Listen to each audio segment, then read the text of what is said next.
Hello and welcome back. I'm Angie, she, her pronouns, and today is a special day. Today is a little bit different in that I will be speaking with a local duo that go by the name of Friday Empire. The duo consists of Joe, he, him pronouns, and Jacob, also he, him pronouns. The two talk about what it's like to work collaboratively as opposed to being solo artists and the hardships and joys that come with that. They also talk about the challenges that they've come across as being small artists and turning their emotions into music. In this episode, we also take a deeper dive into their music, 3 of their songs and what they mean and how they were created, and they're really, really cool, and you guys are going to love this episode.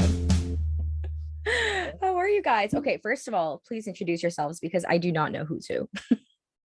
I'm Joe. I'm Jacob. Okay, nice to meet you. How are you? Good. Busy with life, balancing a few jobs, volunteering and stuff, but you know what? I think you guys know the life of an artist and, a non 9 to 5 lifestyle and like the instability that comes with it. Yes. Yeah. So that's kind of what I'm dealing with now, but you guys clearly both have like your roles, your designated roles within your little band, but you guys also both play guitar, you guys also both sing. 2 things. I first of all imagine there must be some creative differences there given the fact that you guys both contribute to the band. But also, how did you designate like who does what? Yeah, so Joe and I were very opposite, so it falls very naturally that I'm gonna play my roles, he's gonna play his, but that also leads to a lot of creative differences. True. And so we kind of figured like if an idea or a song that we're discussing can make it past both of our very different ideologies on things, then it must be not half bad. You know what I'm saying? Yeah, because I remember reading about the fact that one of you guys likes hip hop and the other one likes rock and roll, which are 2 pretty different genres. So how did you guys find like that middle ground? And is it a middle ground? Like, are you guys both very satisfied with your music? And is it the kind of music you'd listen to? It's just a weird question, I know, but No, it's good. Yeah, like as much as Joe likes hip hop, he's still a rock and roller at heart too. I like rock and roll. I love hip hop as well, and I'm sure there's lots of similarities in what we find. The attitude and everything about it. Yeah. And it actually took a while before we could actually get a sound that we both liked. Oh yeah, we bickered for like a year. For a long time. Wow. Sounded like an old married couple already. Yeah. Okay, wait. So how did you like push past that? Because I know that when I'm like writing music with my friends, there's a lot of, I write darker music. And then one of my friends is like, wow, that's like really dark. I'm not sure if I like that. And then my other friend is like, wait, no, but it has to be even darker. And then anyways, there's like so much clashing that it's like, would we even be good as a band? How did you guys decide that you'd be good as a band? That's a really good question, actually. That is, yeah. Wow. It's that weird like puzzle thing when you're so opposite. It kind of just works well because like musically I'm gonna make very bubbly, very happy things, and Joe's gonna do the opposite. I'm the emo one. Yeah, Joe's emo. I feel you, Joe. There you go. But I mean, rock and roll can be like pretty emo too. Yeah. Well, it's a cool overlap for sure. Yeah, I could imagine. I mean, you definitely have both of your personalities in there. Okay, here's an interesting question though. What would you say the other person's strengths and weaknesses are and what they contribute to the band? Ooh. Do you want greatest strength and biggest weakness? Very critical. Oh yeah. So it'll be like, because sometimes I'll be satisfied with something and then he'll be like, no, we got to push it this little bit further, and that'll like bring it to a next level. You know what I mean? Yeah, I do. Has it ever become something that you don't necessarily like? I'm so sorry if I'm like making you guys uneasy. It's all good. Yeah. And so like that's another thing talked about. And like it takes a while to develop the friendship or like the relationship before you can understand each other, and then that translates musically. But yeah. Do you have an answer? Yeah. What are you thinking? I can definitely say your strength is more lyrically and like vocals. You have a really neat perspective on things. Could also be your weakness if I take your function there. Yep. Just because of it as much as it can push it sometimes allows a very intense view. True. That which is very interesting sometimes as well. Yeah. So how do you guys like work through these creative differences and these like, I guess, weaknesses, quote unquote?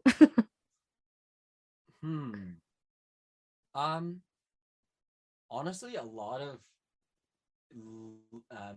communication, learning, ping pong, just like throwing ideas back and forth and then just saying, hey, I don't like that, let's do this. Yeah, so we'll like throw like one of us will take the initiative, throw an idea out there, and then someone will have something to say about it. You know what I mean? And so at that point we can like give our feedback, and then it ping pongs, and so it'll like kind of roll into a bigger ball of elastics. That's I mean, that's just an amazing technique. I know that when I'm like writing music with my friends, one thing that we kind of like to set in stone is that there are no bad ideas. Even the bad ideas are not bad ideas, and you just got to like let them out so that you can get the good ones in. So have any of you guys ever fallen in love with a bad idea? The other person just did not like it, and that person did really like it. Like, how do you work through that? I would say that's definitely happened. I'm trying to think of a specific time, but that dynamic is very familiar. It's really interesting when because often when we like write stuff or write lyrics, it may just be a line, it may be a full verse. We'll do it sometimes on our own, sometimes together. But it's really interesting because I have a very different lyrical stance than Joe. So I'll bring like an idea to him, and Joe will just be like, "That's pretty nerdy." Yeah. I thought this is so cool. Right. But it was pretty nerdy. Right. Or I'll bring something and he's like, "What? That's way too emo." Yeah. Like, come on now. Is there such thing as way too emo though? Come on now. Not in my opinion, but to each their own. That's absolutely right. Okay, well, obviously you guys work pretty well as a team together, but one of the most important things about teamwork is showing up. And the thing is, showing up can be so difficult. From what I gather, you guys are friends before bandmates, or did you guys become friends during this formation? Like, is there a friendship established? No, we're practically strangers, and then we just start playing. Yeah. Oh shit. Okay, cool. Very cool. So I think something that may have like helped us to push past our own issues was like wanting to do music as the goal. I think that really helps, because although we come at it from different angles, we're still working towards the same thing. Yeah, absolutely. I use music as like my coping strategy when I'm feeling off. But that being said, I know that there are certain days when either my friends or me were feeling very off, or feeling very anxious, or we're dealing with personal struggles, and we can't show up. And sometimes that causes friction between people, or at least from what I've seen with others, where it's like, 1 week they're feeling off, the next and the next and the next. And it's like, there's only so much you can be understanding towards, but also you want to continue to be understanding. So how do you guys maneuver that? And has that ever been a problem? From like perspective, it hasn't ever really seemed to be a problem, and I'm sure there's been those feelings and everything, but I think we've kind of approached music as that way to get through that spot. Yeah. I see you nodding. I feel like you're thinking, but you're not saying. Yeah. I'm thinking how to word it.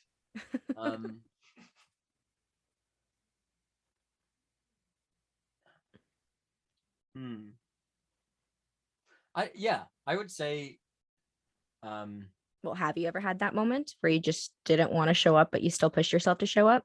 Yeah. Like sometimes the bed's just way too comfy. And it's like and there's a lot of things like on one's mind that could like make that bed even more comfy, you know? And so it's like, look at you speaking in lyrics. And so like, yeah, sometimes there are tough days to show up.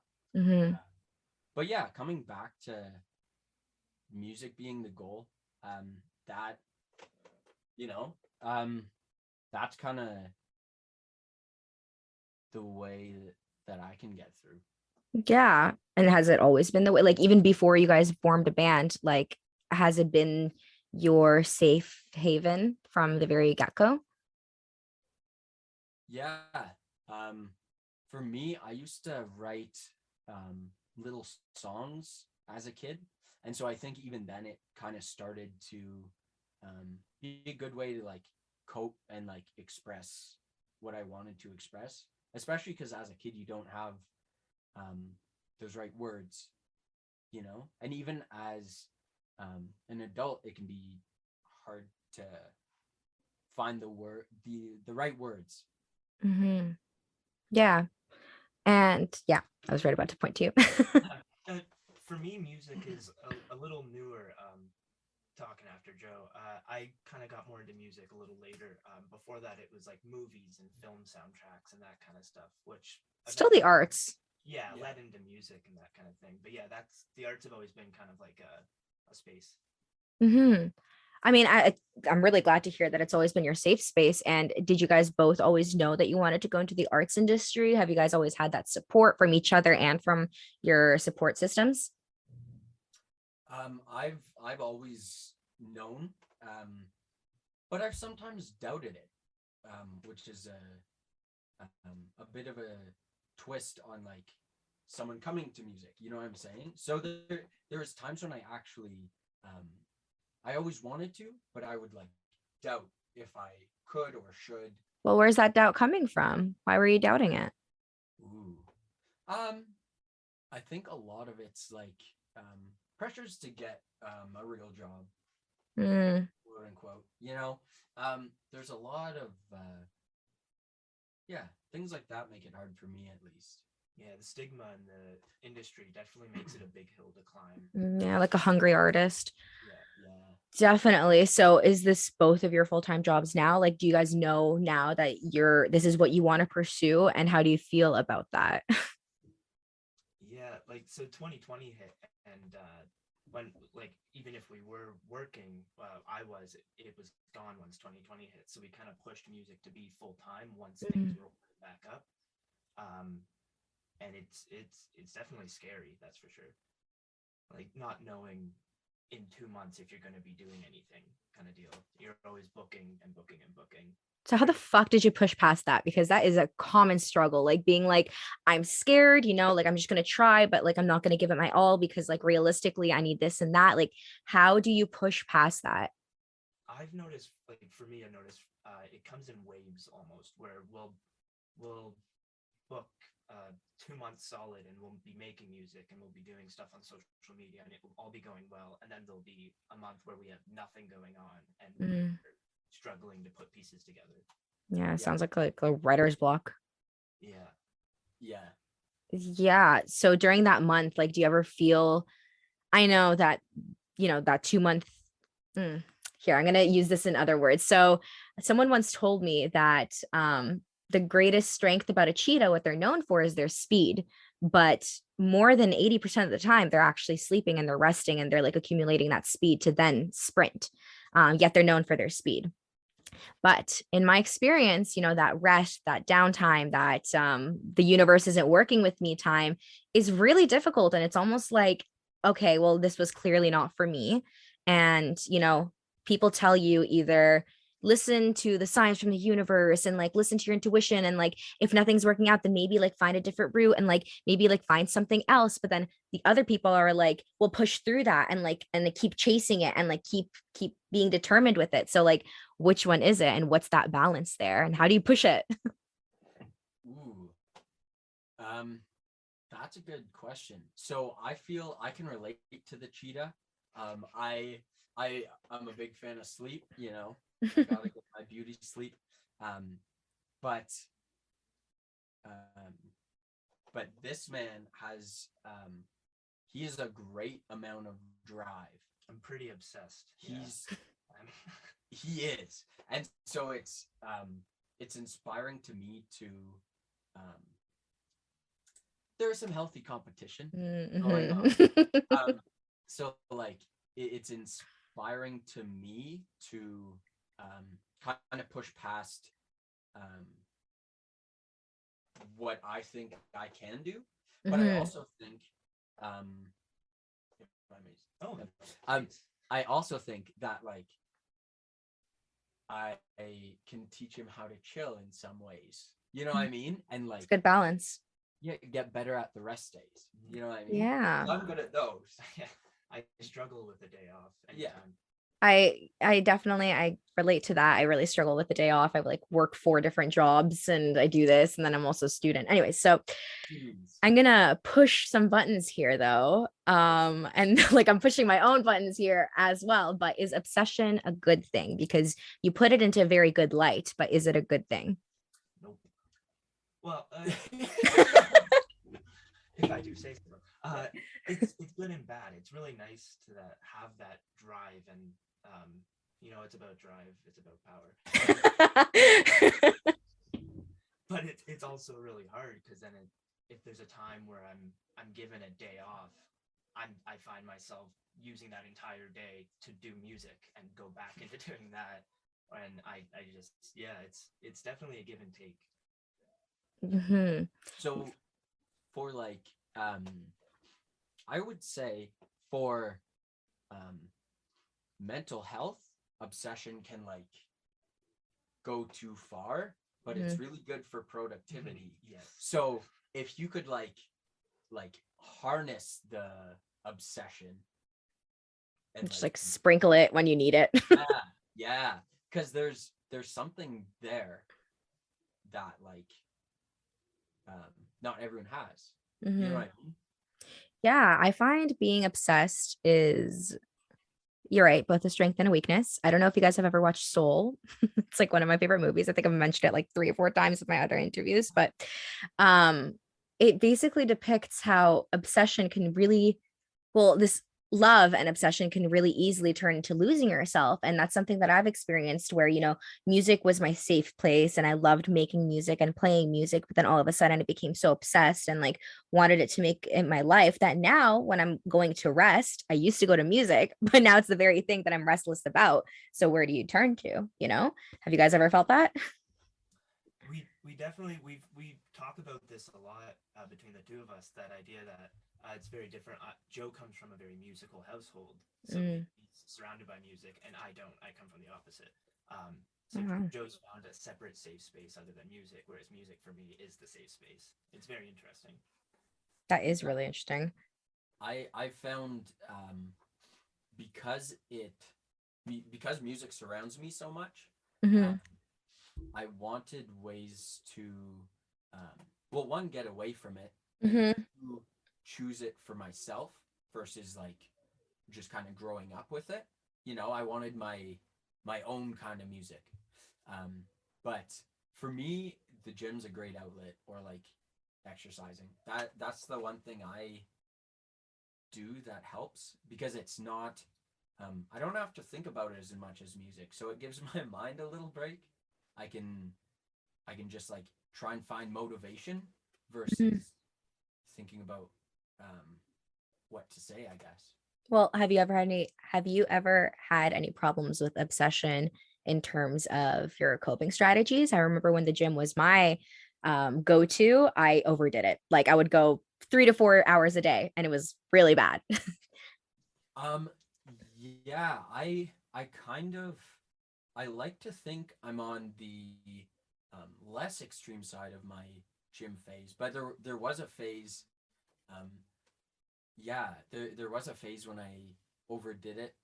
Um, and I was just like, I was super sore and like tired all the time, and like, and that's kind of part of the gym, but like just way too much, and it like, so I didn't have the energy to do music, which was my main goal. Hmm. And what about you? What's your creative outlet I or your mental I health outlet? I write music. I write it So constantly. music is it? Yeah, music is it. There's 1.5 million songs I've never showed anyone that I write every day. That's all I do. So then isn't it difficult to like mesh your safe place and your, career, your full-time career together because that almost takes away from the safe place, doesn't it? A little bit in some ways. In other ways, it almost feels a little relieving that like there's days where I can just be comfortable doing that thing that I do, and then I get paid for it, and I can survive with that, and it's kind of like a full circle thing. As there are times when it's really hard that it feels like it's stabbing down on that safe space, but it's the good times really make up for it. I think. Okay. That's good. So it seems like you have that balance, but it's really difficult to achieve that balance. So clearly, writing music is a form of rest for you. But what happens when you have that writer's block and you're in that down month where it's not working out? Where do you find rest? Because I'm still trying to figure out what rest means to me. I often during those times I'll watch a lot of movies. I'm big into movies or like comedies, stuff like that, like stand up stuff. That's kind of my other safe space if I had to pick one. You know. Nice. I'm going to see John Mulaney soon. Oh, cool. Yeah. And what about you? Um, so for me, if I'm not writing, well, doing music or at the gym, probably like I'm playing video games with the homies. You know, Nice. because yeah, I mean, like when you can find good friends, it's really helpful. Yeah, support systems are really, really important. Have you guys ever felt a lack of a support system? Ooh. I'd say yes and no. Some days it feels like there's more. Some days it feels like there's none. Interesting. Really interesting. So, what do you mean by that? Like, is it because some days you might not get the answers that you're looking for, or you might not be able to talk to some of your friends? Or is it why For yes and no? me, it's more of an outlook, I'd say. Some days I feel like I'm on top of the world and I have the support of all my friends and family. Other days I really focus down. I feel like I'm the smallest in the world and, you don't really mean much, but then there's those big days as well. Hmm. Yeah. Yeah. Um. No, no, go ahead. Okay. Um. Yeah. It's. Um. I would say something similar to Jacob. I find. Um. I get support in different ways. You know what I mean? So like in terms of like um family stuff, they're always there for me. You know what I mean? Like um That's in good. terms of um like acts of service, I would say is a Hmm. love language. I was gonna say, bringing in the love languages here. Yeah. Um uh yeah, but it's I guess a struggle is like communicating, Hmm. like communicating um what I'm feeling essentially. Yeah, I can imagine that's really difficult. And it makes me happy that you brought up love languages. So, do you guys think that your love languages coincide or clash ever? And Ooh. unless you don't know your love language, Jacob, in which case, go do the test. No, I don't know love language. Okay, that's a valid answer. And one thing that this is like almost embarrassing to admit, but I know it's a very natural feeling as well. But sometimes when things are going well or they're going bad, you fall into this headspace and you can't like reach your friends or something, but you have fall into this headspace where you're like, whatever, I don't need anyone. I'm good all on my own. Like, watch me, I'm fine. I'm like fucking great.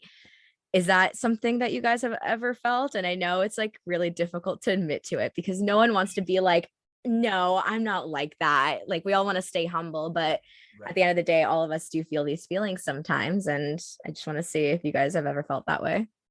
I feel like deep down we each are like we want to be like that lone cowboy. Yeah. Yes. Yeah. Yeah. I think we're both um pretty independent people Mhm. generally. Um so it's kind of like yeah, two lone cowboys, but like we're in the same saloon. You know what I mean? Um yeah. Yeah, that's valid. So you guys are not two lone cowboys. You guys are together. Yeah, true.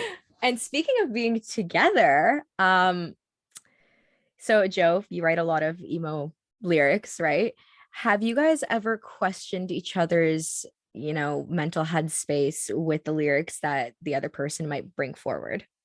Mm. Questioned it or were concerned by it? We're concerned by it is better wording. Okay, I just curious. Hmm. I haven't worried about yours. Have you worried about mine? I don't think so. I don't think Okay, so. okay.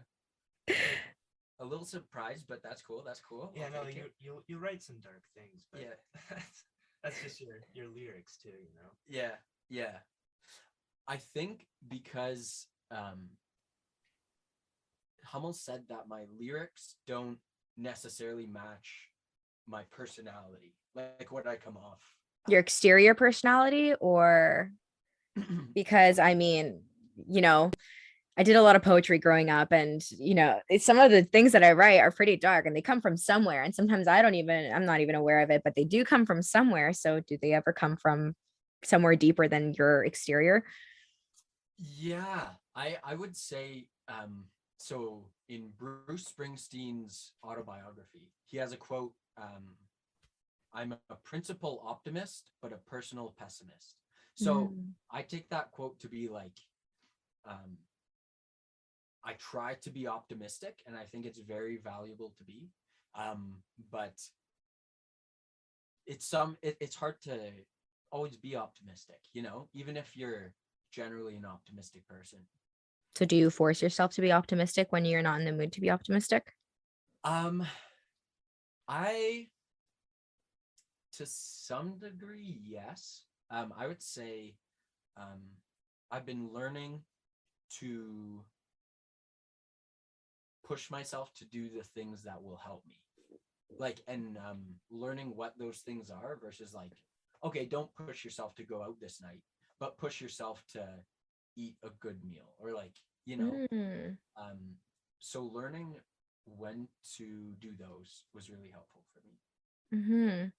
Yeah, it's a difficult lesson to learn though. Like it's takes trial and error, at least for me, to know my boundaries, know my line, know when I've pushed too much or not enough.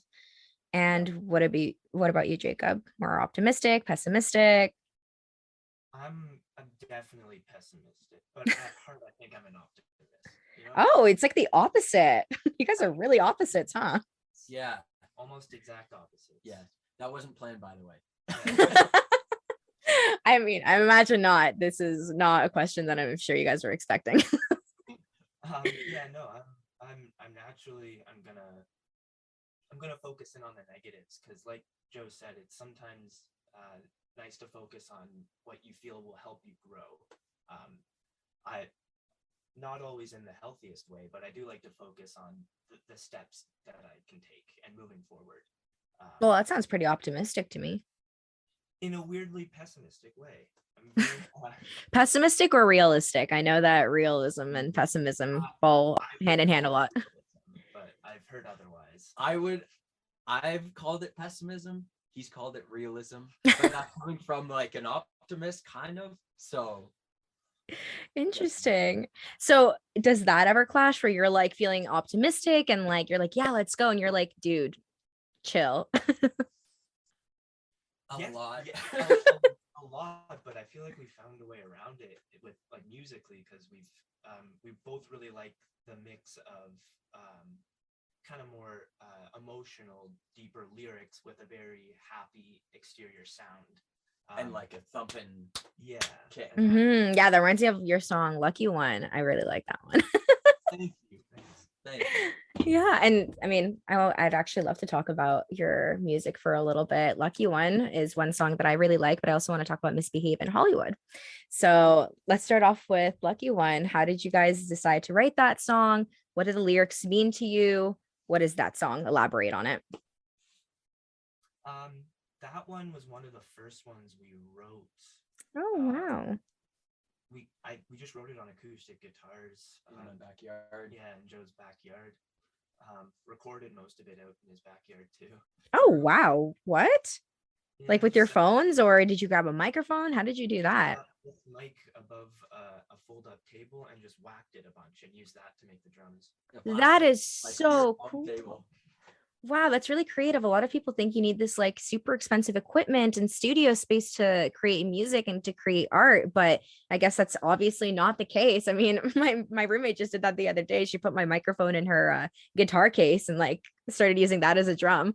So I Hey, mean, you guys clearly use your resources, and Lucky One obviously really took off. It's doing really well. And what about the lyrics? Who wrote the lyrics?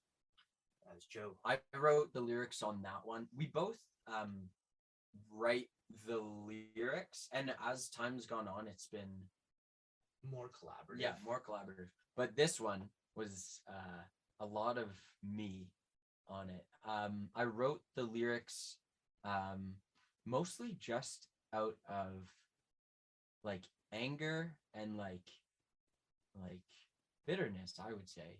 Mm-hmm. Um, because there's just times when you're angry, and I thought that would be the best way to do it, because I'm not like, it doesn't sound that angry, I don't think, but if one were to look at the lyrics, like they'd probably pick up on some of the cynicism, I guess. So, are you comfortable with sharing why you were so angry and what inspired the song? um it um um so it was a mix. It was kind of my um my position in life during, like, in school, like university. um I was like angry about that because I didn't really feel I belonged. And then like um a relationship uh that it was, I cared about that relationship a lot, and then it got me angry for a bit. um but it's not that person's fault. They don't, like, that's a me moment. That's not there. I mean, it doesn't really matter whose fault it is or anything. It's about what you're feeling, right? That's all that really matters at the end of the day, even in any situation, even like your relationship with university and yourself. It's not like it's one or the other person's fault or one institution or the person's fault. Right. It's just the way that you're feeling. And I think it's totally valid. And you don't have to, I feel like we're very quick to point fingers and try to dig down to understand who made us feel a certain way or why we're feeling a certain type of way, when reality is, this is what we're feeling and that it is what it is, right? Yeah. Yeah, but I mean, props to you for being so vulnerable and being able to like hit out such an amazing song with that, with those feelings. Thanks. And what song would you say resonates most with you both, one or the other? I'll start. Yeah, you start. My For me, it's our song Hollywood. It's the only, of course, I'm gonna say that it's the only song I sing on for lead. But for me, I wrote most of the lyrics on that one. Um, it kind of represents the questioning of being an artist, that what everyone tells you versus what may or may not happen. Um, the first line is, they say to go to Hollywood, it'll make your dreams come true now, won't it? With a question, is kind of to be that, it may or may not happen. You may or may not find a career in this field. You may or may not succeed. Or A lot of uncertainty. yes, Absolutely. And do you think Hollywood is the place to be then? I kind of used it lyrically as the representation of kind of the entertainment industry. Yeah, because I find almost every single artist that I listen to, they have at least one reference towards going to Hollywood and going to California and like trying to make your dreams come true there. And not long ago, I actually spoke to someone and I was like, I want to be in the music industry more. Like, do you guys have any like connections? Like, what can I do?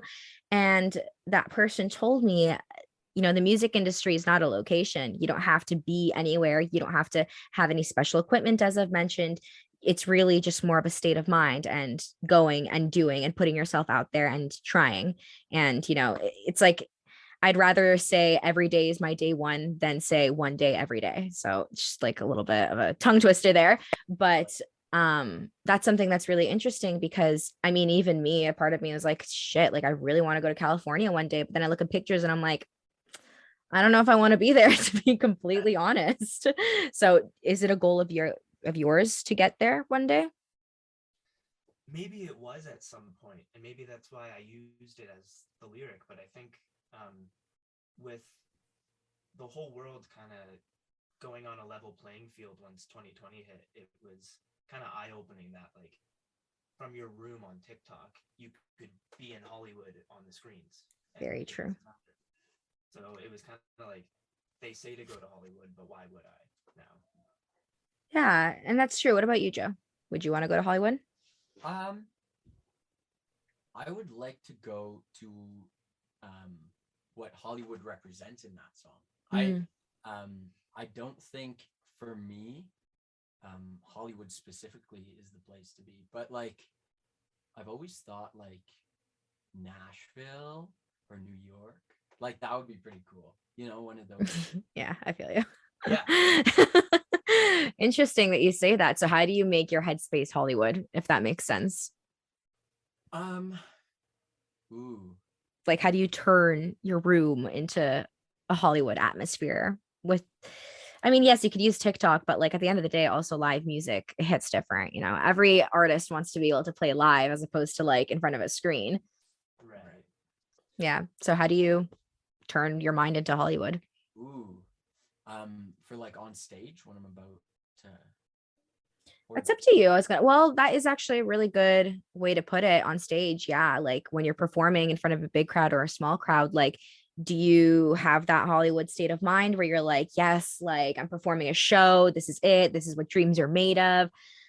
But also how do you keep that? How do you harness that from the comfort of your bedroom? We've been talking about that a little bit lately, that we don't always have that mentality. There's been times where we're playing a gig in a pub in the middle of nowhere to an empty room, and you don't really feel like you're in Hollywood. But lately we've kind of been trying to take the turn of, if we kind of treat everything like we're on top of the world, we're Hollywood stars, it's going to look so much better to those 2 or 3 people who see it. And That's very true. impact. That is a difficult thing to do though. And I get how difficult it can be. But and I think people often, you know, they see celebrities and singers and actors and all these people on TV and they're like, wow, like I want that, I want to be that, like they got it so easy. Or like we see people blow up on TikTok and all of a sudden they're being flown to LA and like pursuing their dreams and stuff, and it just like it goes from 0 to 100 so quickly. But that's not the reality. Like for the other 99% of the 1% who put in the effort to try and get there, it's difficult, and there's a lot of difficulties that come with it, and it's a slow fucking process and it takes a lot of patience. So what has been the hardest thing for you? So for me, there's an AJR song that describes this very well. It's called Come Hang Out. It talks about how chasing your dream can, in this case, music, can take you away from those who you care about, like your friends and your family. And so, yeah, that's been a big struggle for me, because those are like, what's life about other than like good friends? You know what I mean? Yeah. So for me, it's been like the balance of this dream, my friends, you know, like, and how. Yeah. Like, are you really living the dream if your friends aren't there with you in it? Right. Yeah. Yeah. So that's been probably my biggest struggle. What about you? For me, it's been mostly the harsh realities of some of the things that you come across trying to do this. Like Joe said, not you're always busy during weekends. You know, when your friends want to hang out, that's your work weekend. You know, but definitely in the social atmosphere of being out and playing in front of people, it's really draining to kind of be a performer. Kind of people don't always treat you like another human when you're the performer. So it's very interesting and draining for what we go through. What do you mean? Stuff. Sorry, I'd love for you to elaborate on that. There's a lot of examples where because we're being paid to be there, people treat that as like we're a service and goods act, that anybody can come up, hand us a $50 bill and expect us to sing and dance whatever they want to see. Or and I hate complaining about this because we have it incredibly easy, but we still experience a lot of like, there'll be old ladies at the bar trying to hit on us and touch us inappropriately and stuff like that. And so we can't even, fathom how other people may have it. But it's just insanely draining to have to keep up that act. Yeah. I mean, no, I could imagine. I do know. It's it is really difficult, especially like feeling the need to accommodate all these different people who come from all these different places and really don't know boundaries that well. And it's like on one hand you're getting paid, but on the other hand, when do you know when to say no? And that is like for so many different aspects. Like in the scenario you just showed me, absolutely, it's kind of really difficult to say fuck off, essentially. Like, I know you're paying me, but please stop. And it's like the arts industry, I feel like anyone in the arts industry is so prone to being taken advantage of, whether it's, physically or if it's for their work. I know like I used to be a photographer, and like I had honestly almost all my friends like, hey, I know you're listening to this. Hey, I'm talking about you.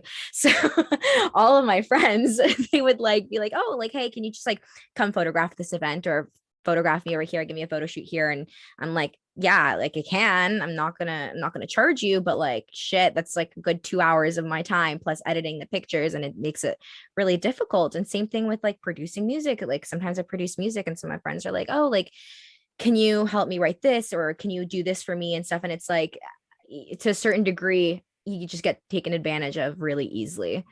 So how do you know when to say no? Ooh. I'm between the two of us, I think I'm the better one. I'd say. That's true. I will often just, I try to steer myself away. I'm really good at walking away from situations and not feeling bad about it. Good. Sounds like you're good with confrontation. Yeah. Joe's pretty talkative though. I have a hard time like rejecting people or like potentially maybe hurting their feelings. And if I walk away from a situation, sometimes I'll just feel really bad about it, even if like it was warranted, like even if it was the right thing for me to walk away because that person was like being rude or something.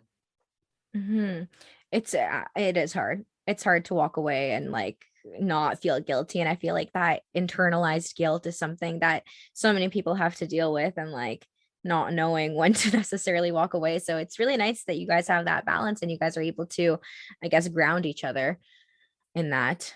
Yeah. I also want to talk about Misbehave, your song Misbehave. So who wrote that one? Yeah, we co-wrote that one, but I sing it. So that one was that was essentially what I have learned from life so far. I'd like to think like kind of through all of my thinking, it's like the chorus really sums it up to me. If I die tomorrow, I'll take to my grave the finer things in life and my will to misbehave. So it's essentially like it's a metaphor for music and like chasing your dream, and like if I die tomorrow, what would I want to be doing? You know. So what are the finer things in life? Ooh. Finer things in life. Ooh. So yeah, what are you taking to your grave? Yeah, that the finer things in life. Well, that's about like the things I've learned are the finer things in life. You know. The lessons. Yeah. So like learning when to push yourself versus stepping back, or like learning essentially balance. I think balance is the hardest thing to learn, but the most important thing too. Oh, it's hard to learn balance. Absolutely. And what about you, Jacob? What are the finer things in life for you? I do like really like a nice fresh bed sheet kind of deal. But the finer things in life, maybe it's someone's presence, appreciating that for a second longer than you normally would have. Something like that, you know? I love that.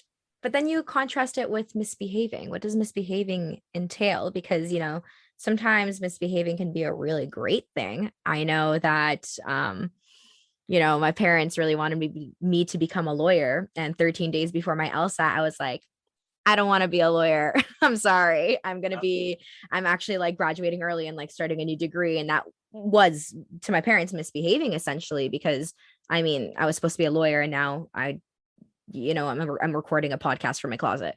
So, Yeah. So what does misbehaving mean, and why wouldn't you take it to your grave? To me, that's making my own path. Specifically,